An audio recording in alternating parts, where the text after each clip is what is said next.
27 सितंबर 2025 के daily current affairs के अंदर आप सभी लोगों का स्वागत है। और आज के हमारे इस डेली करंट अफेयर के डिस्कशन के अंदर हम टोटल कितने नंबर ऑफ क्वेश्चंस का डिस्कशन करने वाले हैं भाई? हम इसके अंदर करने वाले हैं टोटल 10 सवालों का डिस्कशन। आज की इस क्लास के अंदर जिन 10 सवालों को हम डिस्कस करने वाले हैं, इनका क्विज आपको मेरे एप्लीकेशन पर मिल जाएगा। मेरे एप्लीकेशन का नाम है EDU 24। तो इस ऐप पर जाकर आप क्विज को जरूर लगाइएगा। बाकी इस पीडीएफ के अंदर सारी जानकारी मैंने दे रखी है, और उसी जानकारी के साथ में आपको मैंने जो पीडीएफ है वो आपको टेलीग्राम पर दे देनी है। टेलीग्राम का लिंक भी इस वीडियो के डिस्क्रिप्शन में है। ठीक है, तो चलिए डिस्कशन को शुरू करते हैं। 1 मिनट रुकिएगा। चलिए भी आ जाइए। तो आज की क्लास का पहला सवाल आपके सामने आपकी स्क्रीन पर नजर आ रहा होगा। विच state government Which state government signed an MOU with Mazgaon Dock Shipbuilders Limited for developing a world-class shipyard on India's eastern coast? Bharat के पूर्वी तट पर एक विश्व स्तरीय शिपयार्ड विकसित करने के लिए मजगांव डॉक शिपबिल्डर्स लिमिटेड ने किस राज्य के साथ समझौते ज्ञापन पर हस्ताक्षर करें? जब कभी भी हमारे देश की ना कोई बड़ी कंपनी, कोई बड़ी एजेंसी, कोई बड़ी इंस्टीट्यूशन किसी भी राज्य के पास किसी भी प्रकार का समझौता करे, कोई भी चीज बिल्ड करने के लिए हमारे लिए इंपॉर्टेंट हो जाता है। कौन इसमें किसी राज्य के साथ समझौता कर रहा है? Mazagon dock ship builders limited. ये इंडिया की एक प्रीमियर शिप बिल्डिंग कंपनी है, जिन्होंने एक एमओयू के अंदर एंटर करा तमिलनाडु राज्य की सरकार के साथ। तो यहां पर आपका तमिलनाडु करेक्ट रहेगा। और इसके अंदर ये क्या कर रहे हैं? एक ग्रीनफील्ड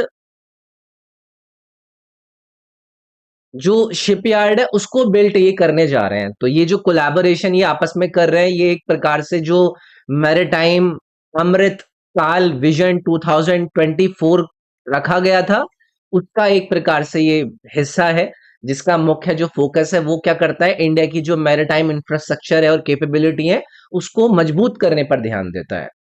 तो ये जो शिपयार्ड ये बना रहे हैं, ये ऐसा माना जा रहा है कि सिग्निफिकेंटली कंट्री की जो नेवल प्रिपेयर्डनेस है, जो शिप बिल्डिंग कैपेसिटी है और जो कमर्शियल मैरिटाइम एक्टिविटी है, उनको क्या करेगा? एक प्रकार से इनहेंस करेगा और उसको बढ़ावा देगा।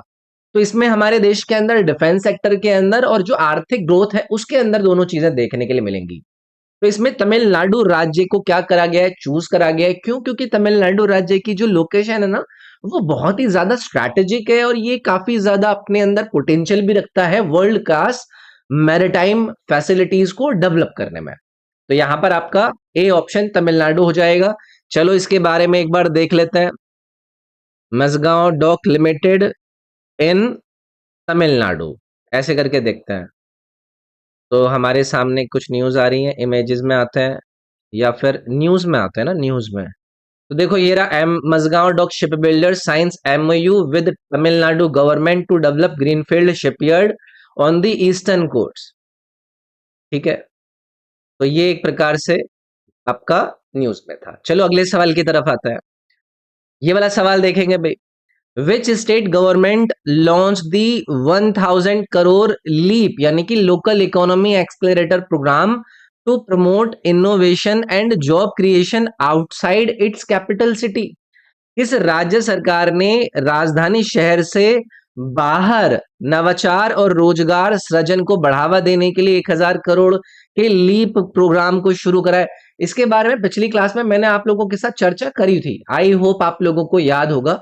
तो कर्नाटक राज्य है, तो कर्नाटक की जो कैपिटल है ना बैंगलोर, उसके बाहर इसको ये लॉन्च कर रहे हैं, जिसमें 1000 करोड़ का एक प्रकार से बजट एलोकेट कर रहे हैं जॉब को क्रिएट करने में, इनोवेशन को स्टिमुलेट करने में। अपने अलग अलग राज्य जैसे कि मैसूर के अंदर ये स्टैब्लिश कर रहे हैं, मैंगलोर उडुपी के अंदर ये स्टैब्लिश करेंगे। तो 5 लाख से ज्यादा जॉब्स को क्रिएट करने का ये लीप यानी कि लोकल इकोनॉमी एक्सलेटर प्रोग्राम इनके द्वारा लॉन्च करा गया है। ठीक है, तो कर्नाटक राज्य इसका सही आंसर हो जाएगा। ये प्रकार से दोबारा सवाल आ गया है, पिछले वाले उसमें भी ये था चर्चा में, यहां पर भी चर्चा में है। चलो भाई अगला देखेंगे। इसमें पूछ रहे हैं कि इन विच सिटी यानी कि कौन से शहर में 28th national conference on e governance 2025 held? With a key declaration on India's digital transformation was adopted, यानी कि भारत की डिजिटल ट्रांसफॉर्मेशन पर एक महत्वपूर्ण घोषणा अपनाई गई। जो 28वीं राष्ट्रीय ई गवर्नेंस सम्मेलन 2025 का आयोजन है वो कौन से शहर के अंदर करा गया? एडिशन कौन सा है इसका? 28। इसके ऊपर है, ई गवर्नेंस के ऊपर है। आंध्र प्रदेश के विशाखापट्टनम में इसका आयोजन हुआ भाई। 27 सितंबर को इसका आयोजन हुआ था। तो यहां पर ना एक बहुत बड़ा डेक्लेरेशन दिया गया इंडिया के डिजिटल ट्रांसफॉर्मेशन पर, और उसको अडॉप्ट भी करा गया। इसको किसके द्वारा ऑर्गेनाइज करा गया? DARPG, जो कि मैती भारतीय सरकार मतलब जो आंध्र प्रदेश की सरकार है उसके अंतर्गत आता है।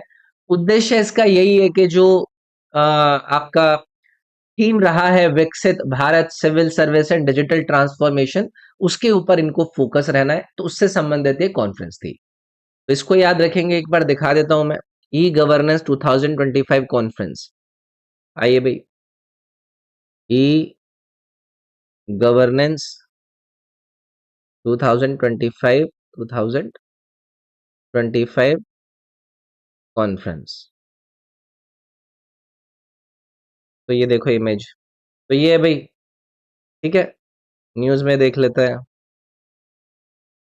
तो 28th national conference on e governance 2025 kicks off in Visakhapatnam, ये हमसे पूछ सकता है। और देखो ये रहा, Dhulej Rohini gram panchayat wins gold award in national e governance category. ये हो सकता है हमसे कल को ये पूछ लें कि किसको यहाँ पर गोल्ड अवार्ड जीता, किसने, है ना। Visakhapatnam to host 28th national conference on e governance, तो ये वाली बात आपसे पूछी जा सकती है। ठीक है भाई, चलिए अगला सवाल देखते हैं।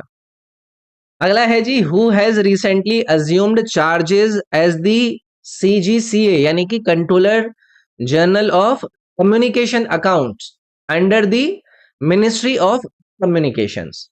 हाल ही में संचार मंत्रालय के अंतर्गत संचार रेखा महानियंत्रक का कार्यभार किसने संभाला है? तो यार ये अपॉइंटमेंट रिलेटेड सवाल आती हैं।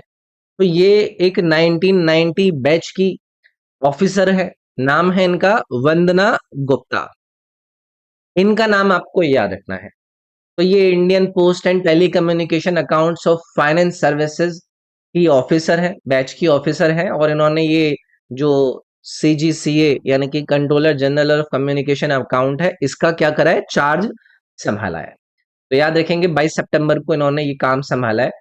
बहुत बड़ा इनका एक्सपीरियंस रहा है। महाराष्ट्र, दिल्ली, तमिलनाडु, गुजरात, अलग अलग राज्यों के अंदर जो टेलीकॉम सर्कल्स हैं उसके अंदर इन्होंने काम किया है, तो ये हमारे लिए इंपॉर्टेंट हो जाता है। चलो इसके ऊपर बात कर लेते हैं। CGCA, ministry of communications. CGCA, ministry of communications, ये आ गया भाई। तो वंदना गुप्ता जी कहाँ गई? ये आ गया भाई, वंदना गुप्ता सीनियर IPTAFS ऑफिसर, जिन्होंने इसका चार्ज लिया है। तो आज इसके ऊपर एक बार देख लेते हैं क्या हमें जानकारी और मिलती है। हु इज वंदना गुप्ता? ये अभी वंदना गुप्ता जी आपको यहाँ पर देखने के लिए मिल रही हैं, ठीक है। तो इनको ये पदभार दिया गया है, तो बस इतना ही इंपॉर्टेंट है। इनका फोटो वगैरह एक बार देख लेते हैं ना, तो चीजें थोड़ी सी बस जाती हैं दिमाग में। चलो अगला देखते हैं भाई। Who chaired the 49th meeting of Pragati on 24 September 2025 to review 65,000 crore worth of infrastructure projects, यानी कि 65,000 करोड़ के बुनियादी ढांचा परियोजना की समीक्षा करने के लिए 24 सितंबर 2025 को आयोजित जो प्रगति की 49वीं यानी कि 49वीं बैठक है, उसकी अध्यक्षता किसने करी? अब ये हमारे लिए इंपॉर्टेंट हो जाता है। प्रगति जो है ना, ये है proactive governance and timely implementation. तो इसकी ये 49th मीटिंग थी, इसको प्रधानमंत्री मोदी जी चेयर कर रहे थे। तो हमारे लिए अध्यक्षता करने वाले व्यक्ति का नाम यहां पर क्या बन जाएगा? नरेंद्र मोदी जी बन जाएगा। तो 24 सितंबर को ही इसका आयोजन कराया गया था। अब ये जो एक आईसीटी इनेबल्ड प्लेटफॉर्म है। ये एक की गवर्नेंस टूल है जो कि प्राइम मिनिस्टर के ऑफिस के द्वारा डेवलप करा गया है, सो दैट के जो भी आपके डेवलपमेंट प्रोजेक्ट चल रहे हैं ना, उनको फास्ट ट्रैक करा जा सके, उसकी जो कोऑर्डिनेशन है केंद्र और राज्यों के बीच में उसको इम्प्रूव करा जा सके, उसका टाइमली डिलीवरी करा जा सके, जो भी पब्लिक एसेट्स हैं। तो इस मीटिंग के अंदर कई सारे डिसीजंस हुए, जिसमें 8 प्रोजेक्ट जिनकी टोटल कीमत 65,000 करोड़ रुपए है, अलग अलग सेक्टर्स के अंदर, जैसे कि माइनिंग के अंदर, रेलवेज के अंदर, वाटर रिसोर्सेज के अंदर, इंडस्ट्रियल कॉरिडोर्स के अंदर, पावर के अंदर, उनको रिव्यू करा मोदी जी ने। तो ये हमारे लिए इंपॉर्टेंट है। इसकी चेयर किसने करी थी? प्रधानमंत्री मोदी ने करी थी। अगला है ये भाई, अगला है on which date is the world pharmacist day observed each year to honour pharmacist contribution to public health and medical safety. Pharmacist के सार्वजनिक स्वास्थ्य और चिकित्सा सुरक्षा में योगदान को सम्मानित करने के लिए हर साल विश्व फार्मासिस्ट दिवस किस तारीख को मनाया जाता है? इंपॉर्टेंट डेज एंड डेट्स से रिलेटेड हमसे सवाल पूछे जाते रहता है। अब अपनी वो डेज और डेट्स की लिस्ट में एक और डे ऐड कर लीजिएगा, वर्ल्ड फार्मासिस्ट डे का। हर साल इसको मनाया जाता है भाई 25 सितंबर को। जो भी वाइटल रोल फार्मासिस्ट का रहता है हेल्थ केयर के अंदर, उसको रिकॉग्नाइज करने के लिए, पब्लिक हेल्थ केयर के अंदर मेडिकल जो मेडिकेशन सेफ्टी है उसके अंदर जो भी योगदान रहता है फार्मासिस्ट का, उसको कहीं ना कहीं रिकॉग्नाइज करने के लिए इसको सेलिब्रेट करा जाता है। अब मैं एक सवाल आपसे पूछता हूँ, ये जो वर्ल्ड फार्मासिस्ट डे है, इसको स्थापित करा गया कब? तो इसको स्थापित करा गया था 2009 के अंदर। किसके द्वारा? FIP के द्वारा। What is this FIP? ये है इंटरनेशनल फार्मास्यूटिकल फेडरेशन। तो जो FIP की फाउंडिंग थी वो 25 सितंबर को ही हुई थी, तो इसीलिए हर साल इसको सेलिब्रेट करता है और इसका एक थीम चूज करता है। तो इस साल जो ये वर्ल्ड फार्मासिस्ट डे जिसको 25 सितंबर को सेलिब्रेट किया गया, इसका जो थीम है वो क्या है? थिंक हेल्थ, थिंक फार्मासिस्ट, ये साल का थीम है। तो इसके ऊपर एक बार दिखा देता हूं, world pharmacist day, world pharmacist day. अब देखो, आप में से कई सारे लोग बोलोगे कि हमें ये गूगल पे क्यों दिखाते हो? इससे क्या है ना, थोड़ा सा एक्टिविटी हो जाती है, चीजें दिख जाती हैं और बढ़िया से थोड़ा सा एक माहौल सा बन जाता है। तो ये है भाई वर्ल्ड फार्मासिस्ट डे, आपको यहाँ पर दिख रहा होगा ये आपके स्क्रीन पर, है ना? तो ये हो जाएगा भाई 25 सितंबर, देखो FIP वर्ल्ड फार्मासिस्ट डे। ठीक है, चलो आगे बढ़ेंगे भाई। इस पर आइए, where will world food India 2025 be held from September 25 से सितंबर 28 तक। 25 से 28 सितंबर को वर्ल्ड फूड इंडिया 2025 का आयोजन बताइए कहां पर करा जा रहा है या फिर कहां पर किया जाएगा?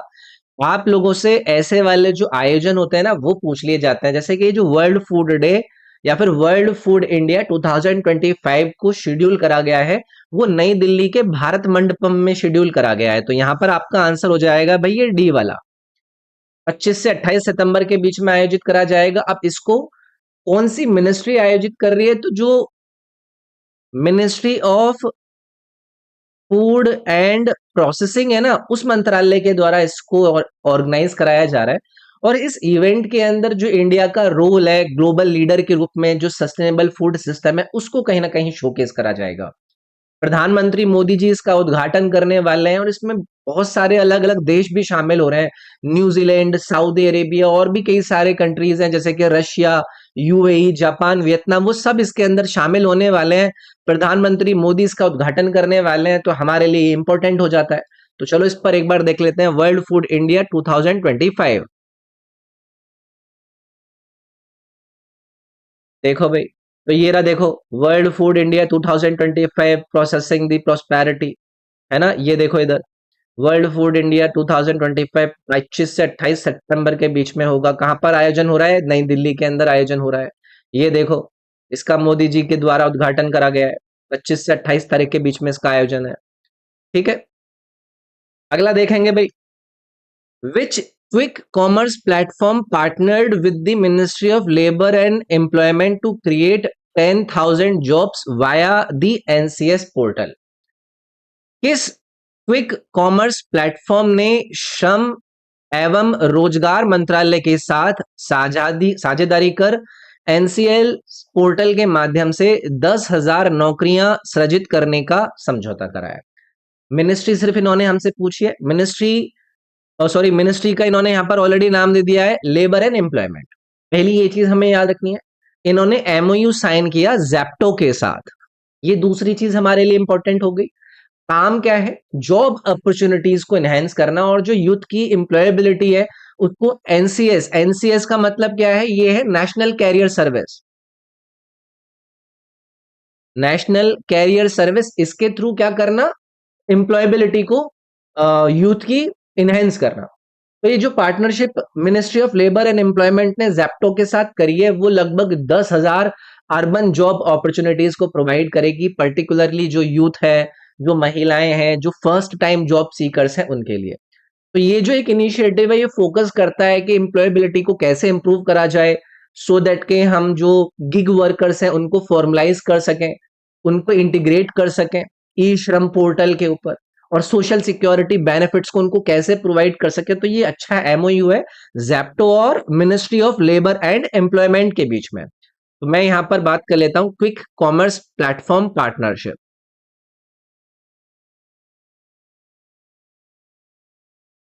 Quick commerce platform